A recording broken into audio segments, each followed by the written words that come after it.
It's not the claws that end you. It's the fall. One violent gust, a shadow overhead, and you're no longer on the ground. Talons lock, wings beat once, and the next time your feet touch anything solid, it's already too late. In the mountains of Kurama and Atago, this isn't an accident, it's a judgment. The ones delivering it are the Karasu Tengu, black-feathered exiles from the heavens, feared not because they hide in the dark, but because they strike in daylight, in clear skies, whenever they decide you've stepped into their air. Villagers can name the missing. A merchant pulled from a bridge and found 2 valleys over with every bone broken. A monk lifted from temple steps and returned days later, speaking in half-finished sentences. A hunter whose body was found where no path could have taken him. My 5th scroll records that they weren't always executioners. Long ago, they were guardians placed at the border of heaven and earth, winged envoys who moved faster than storms and could bend the wind to carry messages from one realm to another. They watched the weather, guided it, and kept the balance between above and below. But pride grew like rot inside their service. From their vantage point, they began to see mortals as subjects, not charges. Warnings became punishments. Punishments became challenges to the very order they served. The heavens answered by tearing away their beauty. Bright wings turned black. Human faces twisted into the heads of giant crows, beaks curved for tearing and casting them down. They landed on the highest ridges, where the air is thin and cold enough to sharpen their anger. From there, they built a new law. The mountains are theirs, the air is theirs, and anyone who trespasses will be taken high enough to feel the truth before being dropped. In the 7th scroll is the case of Masakado, a courier who thought his speed could outmatch theirs. He was halfway through a mountain pass when a wall of wind knocked him sideways. Witnesses from the valley saw him rise into the mist, kicking and swinging his satchel like a weapon. The claws let go above a cliff. The satchel burst on the rocks, scattering letters no one dared to collect. In moonlight, they are unmistakable. Tall, armored in dark plates traced with gold, black feathers edged with silver, eyes that burned red or gold. They use the wind like a net, driving prey into choke points before striking. And if you think only the reckless die in their grasp, the first name in my 9th scroll will change your mind. A samurai who knew the warnings, respected them, and climbed anyway. His name was Yoritaka, and his story begins on a morning when the mountain seemed quiet. Seen up close, a Karasu Tengu is the kind of presence that forces you to step back even before it moves. The body is tall and broad like a seasoned warrior, every line of muscle visible beneath sleek black feathers that flash with a silver sheen under moonlight. The head is that of a giant raven, the curved beak gleaming as if honed on stone, eyes lit from within by a deep red or molten gold glow. Armor covers its torso and shoulders, dark plates traced with fine lines of gold like lightning scars across a night sky. In its hands, or what passes for them, are long fingers that end in talons, sharp enough to pierce through metal fittings. The legs are equally lethal, ending in clawed feet built to clamp down and never let go. The wings, wider than the length of 3 men standing shoulder to shoulder, move the air with each beat, generating gusts that can knock an armed fighter off balance or tear a torch line into sparks. They carry weapons as if born to them, a naginata with a blade shaped to slice cleanly in a dive, a long yumi bow for striking from above, a folding Tessin war fan that can snap shut with enough force to disorient or break a jaw. But these are not what make them feared most. Their mastery of the wind is. They can call sudden gales to push enemies where they want them, send whirlwinds of dust, and leaves to blind, or shift the air pressure so the path ahead feels heavier than the one behind.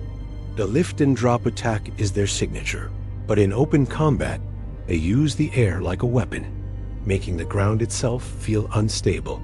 Yoritaka learned this too late. He was a samurai known for his stubborn pride. And when whispers of a Karasu Tengu sighting reached his lord's ears, Yoritaka volunteered to confront it. He ascended the misted ridges armed and alert, his blade ready, convinced skill and steel would be enough. The first warning was a swirl of leaves moving against the wind. The second was the sudden quiet. The claws took him before he could draw, lifting him so high the cold air burned in his lungs. He tried to strike, but every swing was useless against a grip forged in centuries of hunting. When the release came, it was without ceremony. He fell through clouds, the ridges rushing past, and landed where even the crows dared not perch. Those who recovered his body said his expression was not fear, but stunned realization, as though he had seen something no man was meant to see in those last seconds. Kenyo's story is different, and it unsettled even the elders. A monk of discipline and devotion, he went alone to cleanse an abandoned shrine high on a slope claimed by the Tengu. He swept the stone steps, lit incense, and began his chants. The smoke rose straight for a moment, then bent sharply as if pulled by invisible hands. A shadow passed over the altar, and Kenyo was gone. For 3 days, no one saw him. When he returned, he walked into the temple courtyard as though nothing had happened, robes torn, but eyes bright. He never spoke of what had occurred in the clouds, but his students noticed his chanting had changed. The rhythm was slower, each word deliberate, heavy, as if he carried something he could not set down. Some believed he had been tested, others that he had been warned. Whatever it was, the Karasu Tengu had let him go, and that, more than his disappearance, was what troubled the elders. Because letting someone go is not their habit, unless it's part of something worse, something they've been known to do when they're not ready to kill you yet. And that is when the real game begins. They call it the Teng's game, but there's nothing playful about it. A lone traveler crossing a ridge feels the sudden grip of talons, the lift of impossible wings, and before fear can even settle, he's falling. But the drop isn't meant to kill him. At the last second, the claws close again, jerking him back into the sky, lungs burning, mind broken. They repeat it, drop, catch, drop again, until even the strongest warriors are reduced to trembling wrecks, unable to tell up from down. Farmers tell of men returned alive after hours of this torment, unable to walk a straight line ever again, their eyes darting at every shadow overhead. One story speaks of the merchant Kai, seized as he crossed the Kurokawa Pass. The Tengu dropped him into a snowbank, caught him by the belt before he suffocated, then hurled him into a river so cold it cut the breath from his lungs. When Kai finally staggered home days later, his hair had turned entirely white, but not all victims survived the game. In the mountains of Hida, an entire patrol vanished, their bodies later found scattered across different slopes as if the sky itself had torn them apart. The most famous challenge to the Tengu came from General Matsushige, who had lost dozens of scouts to their raids. Determined to fight back, he ordered massive nets woven from horsehair and iron hooks, strung between 2 cliffs where the Tengu were known to pass. One night, a shrill cry echoed from above as dark shapes dove toward the bait patrol marching below. The nets snapped tight, trapping 2 Tengu mid-flight. The soldiers swarmed in, spears ready, but the creatures fought like nothing human. One shredded the ropes with a blade hidden in its wing joint, slashing through armor and flesh before vanishing into the clouds. The other, cornered and bleeding, gave a single piercing whistle. By the time the soldiers looked up, a dozen more Tengu were descending. Matsushige's men retreated in chaos, leaving the nets and their dead behind. Since then, no one in his clan has dared to set traps in Tengu territory. On the ground, their battles are just as terrifying. They move with unnatural bursts of speed, striking and vanishing before the enemy can react. A single Tengu can disarm a swordsman, use his own weapon against him, and vanish before the body hits the dirt. In the air, they are nearly untouchable, able to slice through enemy lines from above scatter troops, and pick off commanders before the main force even knows they're under attack. Yet there are whispers of mercy.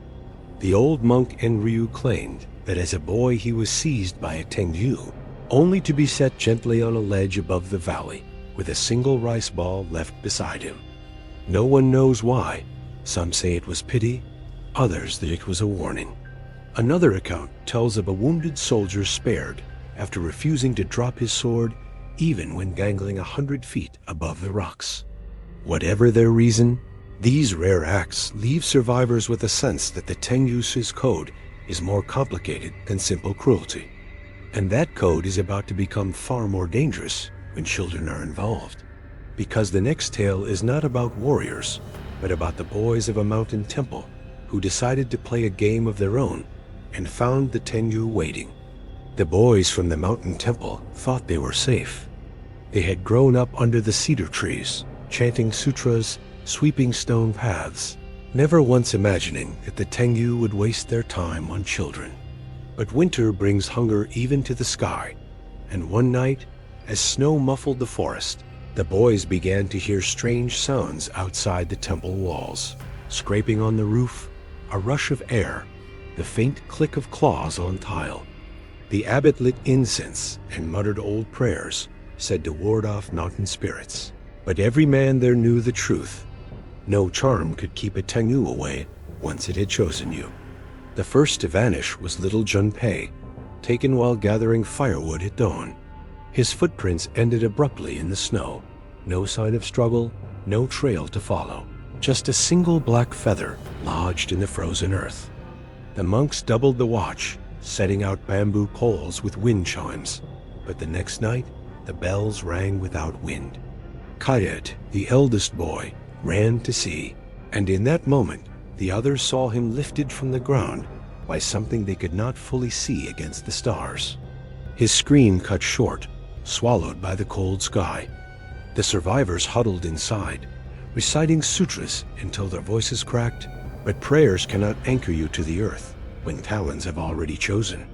By the week's end, the temple was nearly empty, the older monks too slow to give chase, the younger too frightened to step outside.